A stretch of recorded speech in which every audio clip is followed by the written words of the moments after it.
ఈసారి big boss house లో 14 మంది కంటెస్టెంట్స్ అడుగు పెట్టారు. వారి మాటలు, స్టేజ్ పై వేసిన ఏవి వీడియోల ప్రకారం ఎక్కువ కష్టాలు పడింది నాగమణికంఠ అని చెప్పుకోవాలి. పుట్టిన మరుసటి ఏడాదికే తండ్రి చనిపోవడం వల్ల తల్లే అతని ప్రపంచం. ఇలాంటి సమయంలో ఆమె క్యాన్సర్ తో కన్నుమూయడం, గుండె నిండా ఆ బాధని నింపుకున్న అతను ఇంటి నుంచి ఏకాకిగా బయటకు వచ్చేశారు. సీరియల్ నటిస్తూ తెలుగు వారికి దగ్గరయ్యాడు. బిగ్ బాస్ తెలుగు సీజన్ 8 లో 10వ కంటెస్టెంట్ గా నటుడు నాగమణికంఠ ఎంట్రీ ఇచ్చాడు. అసలు ఎవరి మణికంఠ, అతను చెప్పిన స్టోరీలో ఎంతవరకు నిజముంది, తను యాక్టర్ గా ఎందుకు సక్సెస్ అవ్వలేకపోయాడు, బిగ్ బాస్ లో వెళ్లేందుకు ఇతను తీసుకున్న రెమ్యునరేషన్ ఎంత వంటి నమ్మలేని నిజాలను ఈ వీడియోలో మనం తెలుసుకుందాం. వీడియో చాలా ఇంట్రెస్టింగ్ గా ఉంటుంది.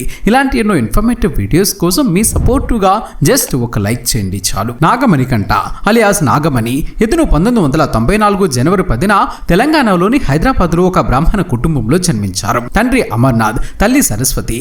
ఇతనికి కావ్య అనే చెల్లెలు కూడా ఉంది. ఇక మణికంఠ తల్లి టీచర్ గా పనిచేస్తే తండ్రి ప్రైవేట్ కంపెనీలో జాబ్ చేసేవాడు. అలా మణికంఠకి 2 ఏళ్లు ఉన్నప్పుడు తన తండ్రి యాక్సిడెంట్ లో మరణించడంతో తన తల్లి పుట్టింట్లో ఉంటూ జాబ్ చేసుకుంటూ బిడ్డను పోషించేది. ఇక కూతురు చిన్న వయసులోనే విధవగా ఇంట్లో ఉండడం చూడలేని తల్లిదండ్రులు సరస్వతి గారికి అమర్నాథ్ అనే తమ బంధువుల అబ్బాయితో 2వ పెళ్లి చేయడం జరిగింది. అలా వీరి అన్యోన్య సంసారానికి గుర్తుగా కావ్య అనే అమ్మాయి జన్మించింది. ఇక అలా అమర్నాథ్ గారు కూడా మణికంఠకి తన సర్నేమ్ నిచ్చి తన సొంత కొడుకులాగే చూసుకుంటూ ఉండేవాడు.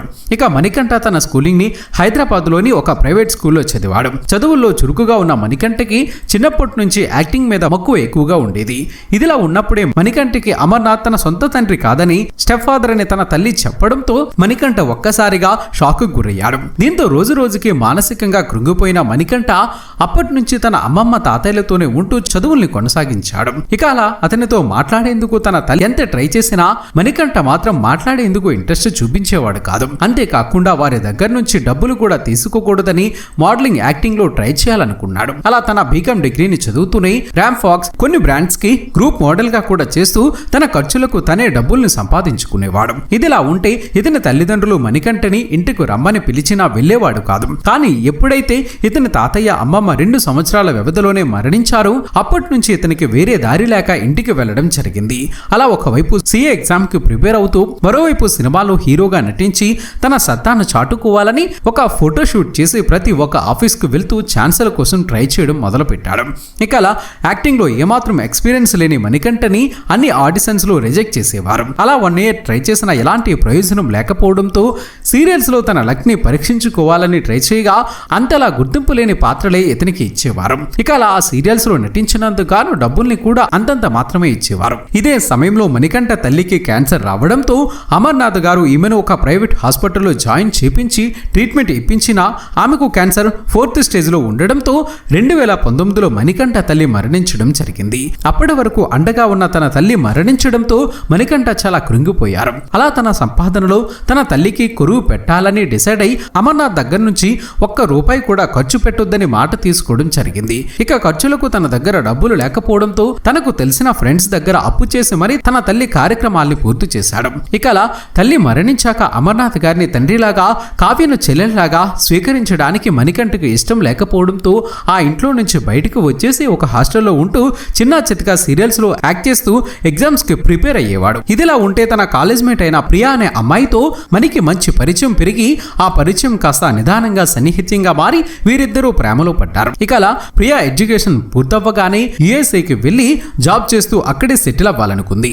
కానీ మణికంఠకి జాబ్ చేయడం ఇష్టం లేక యాక్టింగ్ నే తన ప్రొఫెషన్ గా ఎంచుకోవాలనుకున్నాడు. అలా వీరిద్దరికి ఇదే విషయంపై తరచూ గొడవలు జరుగుతూ ఉండేవి. ఇక అలా మణికంఠ ఆ మధ్యలో కొన్ని షార్ట్ ఫిల్మ్స్ లో, వీడియో ఆల్బమ్స్ లో యాక్ట్ చేసినా వాటి వలన ఇతనికి ఎటువంటి యూజ్ అవ్వలేదు. దీంతో తన పర్సనల్ మరియు ప్రొఫెషనల్ లైఫ్ లో తాను అనుకున్నట్లు జరగకపోవడంతో చాలా సెన్సిటివ్ మైండ్ అయిన మణి డిప్రెషన్ లోకి వెళ్లిపోయాడు. ఇక అలా రంగుల ప్రపంచాన్ని నమ్ముకుని తను ప్రేమించిన అమ్మాయిని వదులుకోలేక 2022లో మణికంఠ ప్రియాని పెళ్లి చేసుకుని ఆ తర్వాత వీరిద్దరూ కలిసి యుఎస్ఏకి వెళ్లారు. అలా వీరిద్దరూ జాబ్ చేస్తూ హ్యాపీగా లైఫ్ ను లీడ్ చేస్తున్న సమయంలో వీరి అన్యోన్య సంసారానికి గుర్తుగా ఒక అమ్మాయి కూడా జన్మించింది. ఇక ఆ తర్వాత అన్ని బాగుంటాయని మణికంఠ భార్య ప్రియ అనుకుంది. కానీ తనకు జాబ్ చేయడం ఇష్టం లేక మణికంఠ ప్రియాకి చెప్పకుండా రిజైన్ చేశాడు. దీంతో భార్యాభర్తలిద్దరి మధ్య గొడవలు మొదలయ్యాయి. ఇక మణికంఠకి మాత్రం సినిమా ఫీల్డ్ లో ఏదైనా సాధించాలని, తన టాలెంట్ ను ప్రూవ్ చేసుకోవాలని, కూతురుకు లగ్జరీ లైఫ్ ను అందించాలని, అందుకు తన సినిమాల్లో ట్రై చేయాలని చెప్పగా వేరే దారి లేక ప్రియా 2 ఇయర్స్ టైం ఇచ్చి మణికంఠని ఇండియాకు పంపించడం జరిగింది.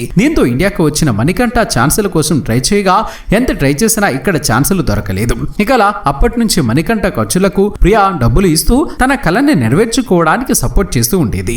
ఇదిలా ఉంటే బిగ్ బాస్ వారు సీజన్ 8 కోసం కంటెస్టెంట్స్ ను సెలెక్ట్ చేస్తున్నారని తెలుసుకున్న మణికంఠ తన బిగ్ బాస్ షోకి వెళ్లి కొంతవరకు ఫేమస్ అయితే తప్పకుండా తనకి అటు సినిమాలో ఇటు సీరియల్స్ లో మంచి అవకాశాలు వస్తాయని డిసైడ్ అయి ఒక మేనేజర్ ద్వారా బిగ్ బాస్ షోకి వెళ్లేందుకు ట్రై చేయగా ఎటువంటి రికగ్నైజేషన్ లేని మణికంఠను తీసుకోవడానికి ముందుగా బిగ్ బాస్ టీం వారు ఒప్పుకోలేదు. దీంతో బిగ్ బాస్ సెలక్షన్ టీం కి మణికంఠ సాడ్ స్టోరీని చెప్పగా ఆ స్టోరీని విన్న సెలక్షన్ టీం మణికంఠకి ఎలాంటి పేమెంట్ లేదనే కండిషన్ మీద ఎమోషనల్ కేటగిరీలో ఇతన్ని సెలెక్ట్ చేయడం జరిగింది. ఇక తన ఖర్చులన్నింటికి తన భార్య ప్రియానే డబ్బులు ఇస్తూ ఎంకరేజ్ చేసిన ఓపెనింగ్ రోజు మణికంఠ తన స్టోరీని మరోలాగా అల్లేసి తన భార్య తనని యుఎస్ఏ నుంచి పంపించేసిందని, తన స్టెప్ ఫాదర్ తనను ఇంట్లో నుంచి బయటకు గెంటేశాడని చెప్తూ జనాల ముందు వారందరినీ విలన్స్ ను చేసి మణికంఠ మాత్రం సింపతితో హీరో అయ్యే ప్రయత్నం చేశాడు. ఇక అంతలోనే మణికంఠ శేఖర్ భాషతో లైవ్ లో మాట్లాడుతూ తనకి తన భార్యకి ఎటువంటి గొడవలు లేవని, ఆమె తనని ఎంకరేజ్ చేసి డబ్బులు ఇచ్చి పంపించిందని, వారిద్దరూ రోజు ఫోన్ లో మాట్లాడుకుంటూ కెరియర్ గురించి డిస్కషన్ చేసుకుంటారని, ఎలాగైనా ఈ షోలో బాగా ఆడి తాను గెలవాలని చెప్పడంతో